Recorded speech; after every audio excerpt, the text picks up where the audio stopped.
Nah, ini saya kemarin ungkap ya di CNN ya tentang ini. Jadi Mm-mm. Uni Emirat Arab ini dia melakukan normalisasi kebijakan dengan Israel itu sebenarnya nggak lain karena yang pertama memang hubungan hubungan gelap mereka dengan Israel sudah berlangsung lama sejak dipimpin Sheikh Muhammad bin Zayed Al Nahyan, ini kan putra mahkota ini Emirat Arab. Emirates ini juga melakukan itu karena sudah ada restu dari pemimpin kawasan atau pemimpin Gulf Cooperation Council yang sekarang dipimpin oleh putra mahkota juga Muhammad bin Salman, kan begitu. Jadi ini sebenarnya bukan hal yang mengagetkan, dia hanyalah semacam declare agreement, perjanjian yang dideklarasikan. Sebenarnya working agreement-nya sudah berlangsung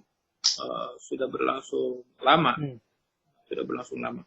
Yang kedua, dia ada kepentingan Amerika Serikat. Amerika Serikat sebenarnya kepentingannya untuk menjadikan ini sebagai central stage bagi Donald Trump karena mau pemilu di bulan November besok.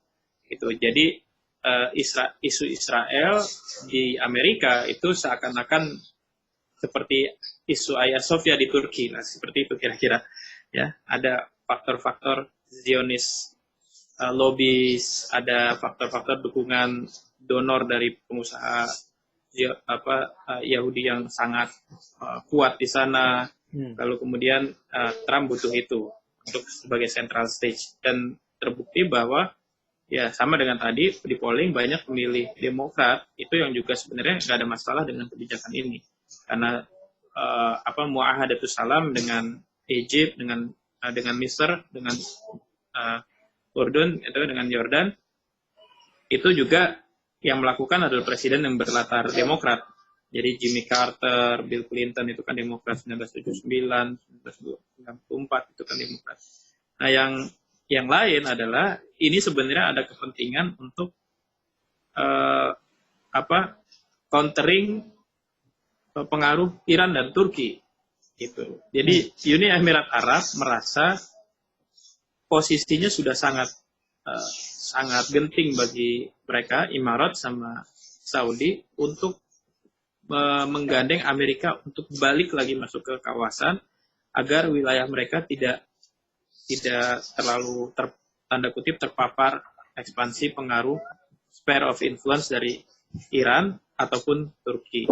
Turki dalam hal demokrasinya, Iran dalam hal demografi komposisi penduduk Syiah, karena penduduk Syiah di kawasan semenanjung Arab itu sudah relatif banyak di Bahrain, di Oman, ya, di Uni Emirat Arab sendiri banyak, ya. Uni Emirat Arab itu kan 10 juta penduduk yang asli Emirat hanya 1 juta dan sebagiannya ada orang Syiah. Tapi sebenarnya yang juga dikhawatirkan adalah pengaruh demokratisasi. Ini yang kelanjutan dari Arab Spring. Arab Spring secara posisi politik memang banyak tidak berhasil, tapi sebenarnya pengaruh demokratisasi dari Arab Spring yang itu banyak dimanfaatkan oleh Turki itu sangat berhasil.